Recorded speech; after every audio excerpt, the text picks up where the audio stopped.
My nephew was constantly stealing from my wallet, and my sister-in-law thinks I'm lying. But let's see what he says when he's arrested for trying to spend counterfeit bills I put in my wallet. I don't know if I handled it the right way given that my nephew is a minor. Perhaps you can help me determine whether I was the wrongdoer in this situation, or if I was justified in my actions. A little context. First, I'm 34 and earn a good salary for being single and not having many expenses. My brother Dylan is 38 and married to Tiana, whom I'll call my sister-in-law. They have a 14-year-old son named John, who is a difficult young man. Dylan and Tiana have always been fairly permissive parents, so their only son has grown up to become a troublemaking demon. I live about 20 minutes away from them, and in the last few years I've been pretty involved in my nephew's life. But it's not like my influence could have changed much. Sometimes I'd pick him up from school when his parents were busy, take him to the movies, buy him video games, that kind of uncle thing. I genuinely cared about the boy and wanted to be a positive influence in his life. But if there aren't good values at home, a couple of hours a week won't do much. The theft started about 8 months ago, but at first I didn't realize it. I always carry cash in my wallet for various things. Parking meters, tips, small purchases at places that don't accept cards. That kind of thing. I usually carry between $60 and $80. I'm not a Rockefeller. Started noticing I was running out of cash faster than usual, but I thought I was spending more without realizing it.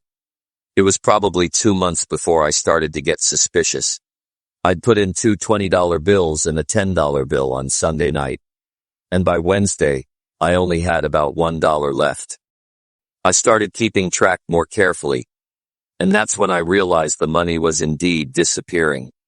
At first, I thought I was losing my mind or just forgetting purchases, but I started writing down exactly how much I had and when. The pattern quickly became apparent.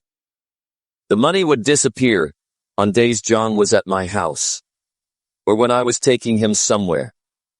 I'd leave my wallet in the kitchen or on the vanity while I went to the bathroom or showered, and John would often wander around the house during those times. I tested it a few times by leaving specific amounts and checking after he left. And sure enough, money was missing. I felt bad because I trusted him. This boy, whom I had tried to support and mentor, was stealing from me, and he was doing it regularly. This wasn't just a one-time mistake or a few dollars for candy. He was taking $20 or $30 each time, sometimes several times a week, when he was at my house. If it had been for candy, I would have understood. We all have our addictions. I knew I had to confront him, but I also knew what it would lead to. John has always been the type to lie when caught doing something, and his parents always back him up. He needed to be sure before saying anything, and I wanted to handle it in a way that would teach him a lesson, not just get him in trouble. So I decided to speak directly to him and give him a chance to confess and fix it. About 3 weeks ago, I asked him to stay for a while after I drove him home. I pulled him aside and told him I knew money had been disappearing from my wallet and that I was pretty sure he was the one taking it. I wasn't angry. I just told him I was hurt and disappointed, and that if he needed money for something, he should have asked me. He didn't just deny it. He got offended and started saying he would never steal from me. How could I possibly think that? He was so hurt that I didn't trust him. He was acting offended, but I knew the truth and was just giving him a chance to redeem himself. Besides, that reaction only confirmed it. An innocent person would be confused and want to help figure out what was going on. A guilty person gets defensive and tries to make you feel bad for asking.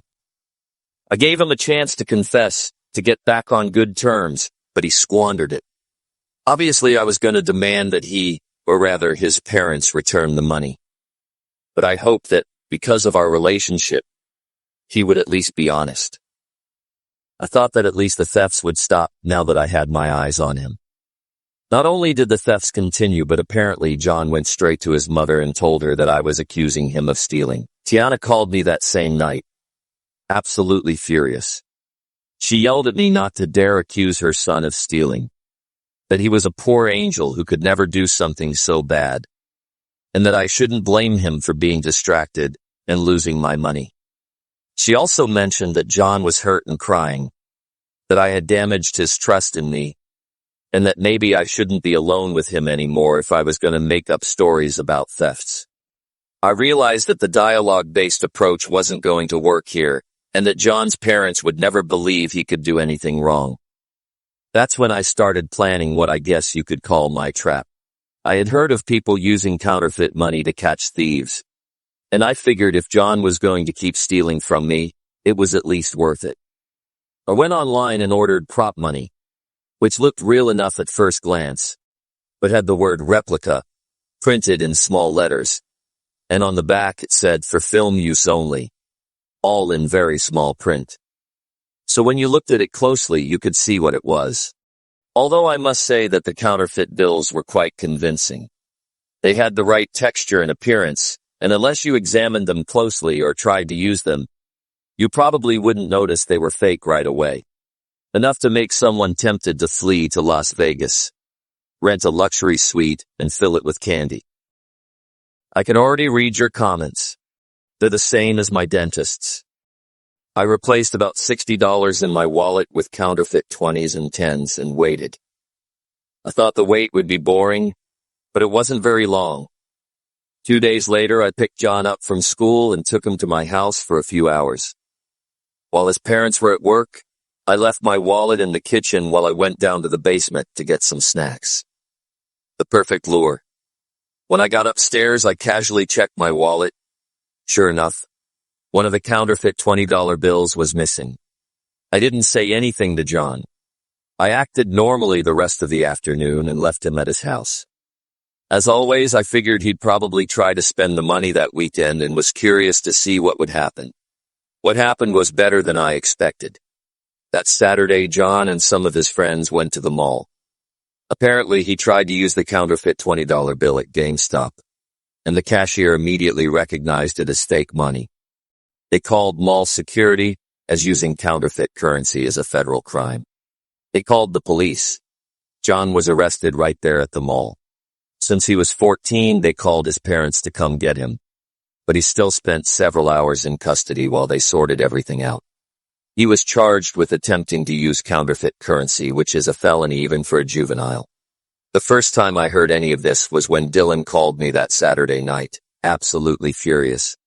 He was screaming at me on the phone that I had set up his son, that I was trying to ruin his life, that I was a horrible person for getting a kid arrested. Tiana was screaming in the background too, calling me names. Stayed calm and told them I had no idea what they were talking about, that I had heard John had gotten into trouble at the mall, but I didn't know the details. Dylan told me about the counterfeit money, and I feigned surprise. I said that it was very strange and that I couldn't imagine where John could have gotten the counterfeit money. Of course, Dylan and Tiana immediately accused me of somehow planting the counterfeit money on John. I pointed out that this was impossible, since I wasn't even with him at the mall, and asked how exactly they thought I could have done it. They either didn't have a good answer or didn't want to admit that their son was stealing from me, and that's why he got a counterfeit bill. They said that since I had accused John, he had done something. But I explained that the only thing I could have done was put counterfeit bills in my wallet, and that if someone took it and tried to use it, it wouldn't be my responsibility. Dylan and Tiana were furious, but they couldn't say much either because they either admitted their son was stealing or that I had nothing to do with it. The call ended with Tiana hanging up on me, and I haven't spoken to either of them since. John is facing charges, although I'm not sure exactly what will happen since he's a minor. I know they've had to hire a lawyer, and I imagine this is going to be expensive and stressful for the whole family. The money is clearly a prop, but trying to trick someone with it carries charges. That's why I keep wondering if I did the right thing. On the one hand, John was repeatedly stealing from me, and his parents refused to believe it or do anything about it. I tried to handle it the right way first, and it didn't work. Maybe facing real consequences is what he needs to learn. That actions have consequences, since in his home, consequences aren't something anyone knows about. On the other hand, getting a 14-year-old arrested feels pretty extreme even if he was stealing from me. I could have stopped having him in my house or found other ways to protect my money without setting him up and getting him into legal trouble. His entire future could be affected by having a criminal record, even as a minor. So, what bothers me most is that I'm not sure John will actually learn anything from this. He probably only sees himself as the victim here, and his parents will probably support him in that view. Instead of taking responsibility for stealing, he'll most likely blame me for setting him up and feel justified in being angry with me. So I guess what I'm asking is, did I go too far? Should I have found another way to handle the situation? Was I justified in setting him up to catch him stealing? Or should I have accepted that his parents were never going to believe me and looked for other ways to protect myself? Honestly, I don't know if I was the jerk here or if I did what I had to do to make John face the consequences of his actions. I guess I wasn't so bad after all. And based on what others have said, my nephew needed a wake-up call. For those who suggested I could have set up cameras and then shown them to his parents or gone to the police, there are several problems with that. First, I'm not so sure his parents didn't know about the theft and would simply find a way to defend it.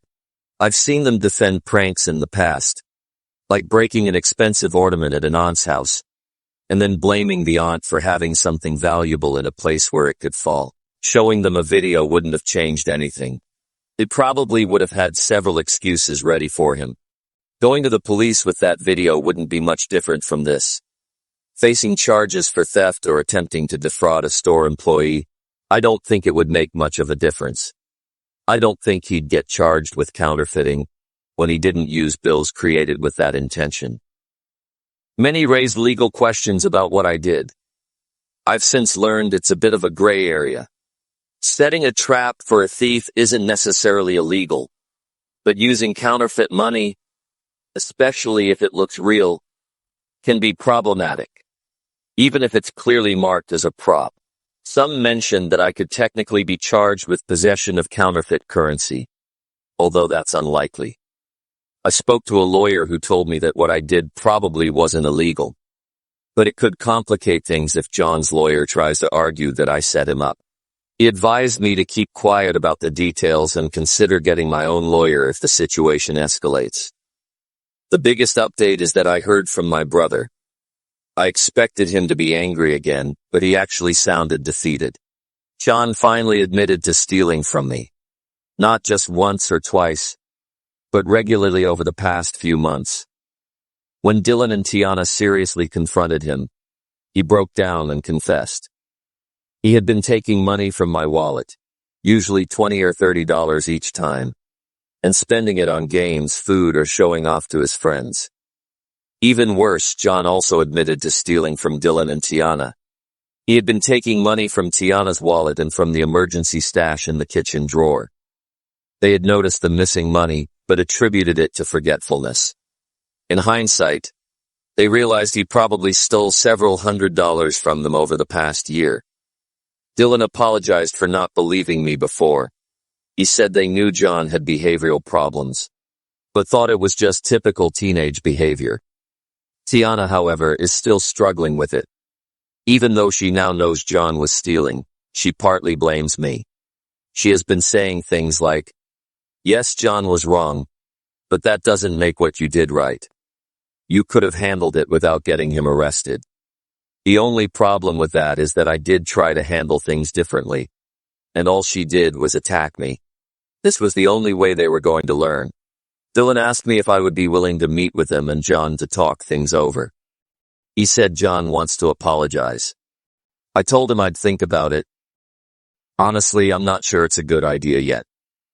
I think they might just be doing this to soften me up, so I'll talk to the police and help reduce the charges. But according to my lawyer's advice, I shouldn't mention any of this.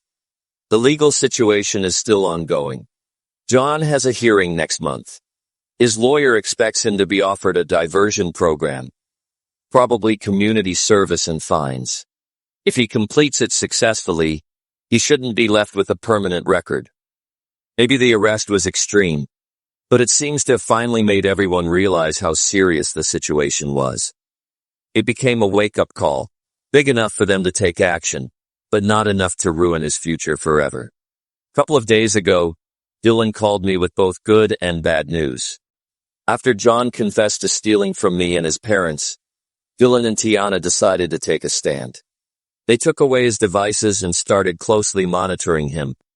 Because of what I did, good things are happening. At least now his parents are doing something to discipline him.